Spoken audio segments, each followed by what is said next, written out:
One of the big problems that Westerners have in their meditation practice is that they have a lot of trouble with keeping their posture straight, and when you don't keep the posture straight, you tend to go half asleep, and also to get pain, a lot of pain in the body due to not having a straight posture. And the Buddha mentioned at the very outset of the Satipatthana Sutta that a person goes and picks the proper place to meditate, crosses his legs crossways, and keeps the back erect and sets mindfulness up in front. So the very first thing the Buddha says is to keep the back erect. But if you go into a lot of meditation centers, except for Zen, if you go into Vipassana meditation centers and so on, they, people are sitting around like this, or they're slouching, and that's a big reason why their meditation hits a kind of an impasse at a certain point. You can develop a certain amount of concentration and awareness, not perfectly straight, but it's going to come against a block. And this is where I found it very useful, the yoga and also in Zen, the emphasis on sitting in a good straight posture. But to do that, you have to be flexible and you have to have a strong spine. And that's where the practice of yoga exercises, some asanas, and also yogic breathing, deep, slow breathing, is very beneficial. And these are the things that have helped me quite a lot in my initial practice. So I wanted to go over some of that. First of all, there's 5 basic classical sitting postures. And the first is the classical yoga, the full lotus position, but most Westerners cannot sit in that. And ideally, the tripod position, which is both knees and the buttocks, should be firmly on the ground. If you can't sit in the full lotus, then the next one is the half lotus. But again, both knees are on the ground. But even this is difficult for a lot of Westerners to do. So then there's the quarter lotus, or where the foot is kept down on the thigh. And that is fairly, a lot of people can do this one. And then there's the Burmese posture, where one foot is in the front of the other one, like that.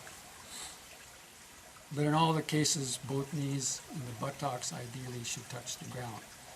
Now, if the knees can't come to the ground, using a cushion, this is where a cushion is useful, because you need to keep the hips need to be rotated slightly forward, because the inward curve of the lower spine must be kept in place, and I'll demonstrate that in a moment.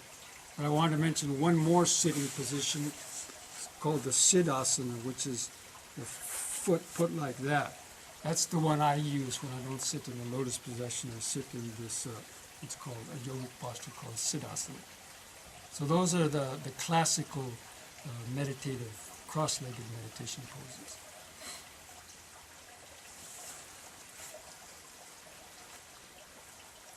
Now, it's important to keep, there's 3 points of the spine that need to be kept in mind when you meditate to keep the back straight. One is the natural inward curve of the lower spine. The spine has a natural inward curve. And so by sitting on a cushion, it helps you to keep that in there. The lower curve keeps the torso, supports the upper torso to keep it lifted. If you let that bulge out like this, then there's nothing to support the upper body, and gravity keeps kind of pushing the body down. Then you get all kind of aches and pains in your back and ribs and other places like that. So you need to pay attention to that inward curve of the lower spine. And then there's the upper chest, to keep the upper chest open, not to let the shoulders come forward, but to bring the shoulders back a little bit, but not rigid, but just back so the upper chest is open. And this allows the breath to come in and the breath to rise up into the upper part of the lungs, which is very important to get air into the upper part of the lungs so that blood circulation and life force can go to the brain and to keep awake. And that's one thing that's usually neglected, is breathing in the upper lungs. But unless we're sitting straight, the air can't come up into the upper lungs.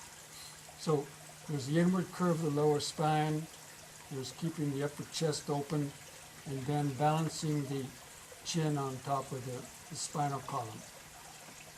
And you want to try to have the 3 points, the back of the head, the middle of the shoulder blades, and the base of the spine kind of in a straight line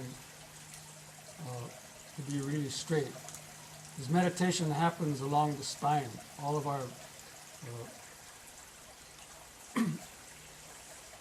all of the sense organs are connected to the nerves in the spine, and so if we're not sitting straight and we're slouched, the nervous system and sensory signals coming from the sense organs to the brain get delayed and slowed. That's why people have a sluggish mind.